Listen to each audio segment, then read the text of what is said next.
Hello there. Today we're going to be explaining why the sky is blue, and also we're going to be doing a simple experiment to prove that. Before, let's get into our explanation. What's going on right now? How is the sky blue?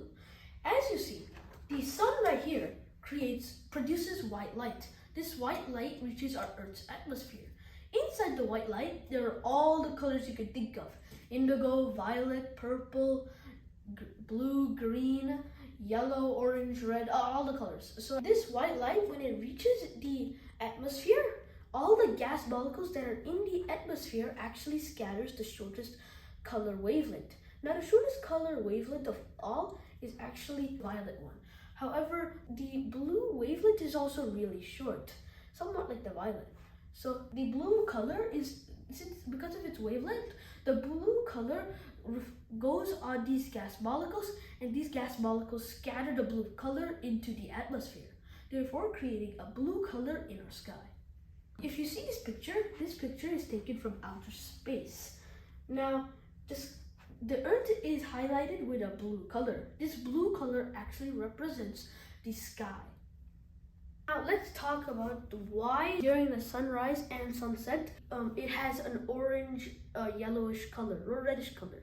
So let's take this as the sun and this as the Earth. If we put it in this direction, you see all the way over here, if I put it this angle, so it will be sunset here. However, it will be sunrise somewhere here, right? This red light, it actually emits everywhere on this side of the Earth. Since this side is very far away from the sunlight, all the colors actually scatter in the atmosphere. However, red, orange, or yellow actually have a longer wavelength, therefore going through the atmosphere, reaching the parts. Therefore, having this side right here, reddish color. The same thing applies for a sunrise. Now let's get into our experiment. What we need for this experiment is basically just a plastic box filled with water, and some kind of light source. We need to just use a flashlight. You're gonna need milk, a spoon to stir with. This plastic box of water is actually going to be acting like the atmosphere. Let's pour some of our milk into the box. So now we use our spoon and stir it. Now you might be wondering, why are we using milk? This milk kind of acts like the gas in the atmosphere. Because there's so many gases in the atmosphere, it makes it kind of like unclear, right? This is what it looks like. It's going to be kind of unclear. That's what the milk is perfect for. As you can see, this is our atmosphere. Not transparent. Instead, it has some type of a white color. It's very bright right here. So what we need to do is off the light and make it look like a space environment type. I'm just gonna go and off the light. So now this looks more like a space environment.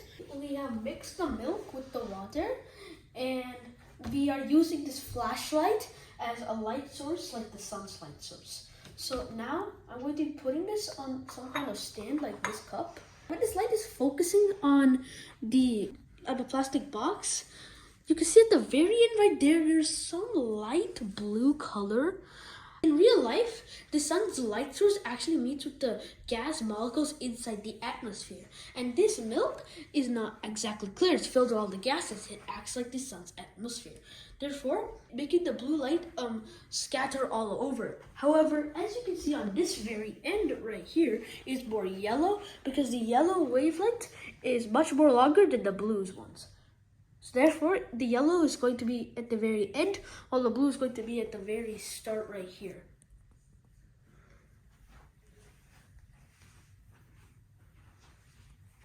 Turn on the light to see if there's any difference. So when I on the lights, there's really like no difference, because there's this light blue color still there, and at the very end it's still yellow. Even on the top, there's some part of this blue color right here, but at the end it's again yellow. Hopefully you had a good understanding of why the sky is blue, and also how the gases in the atmosphere makes the sky blue.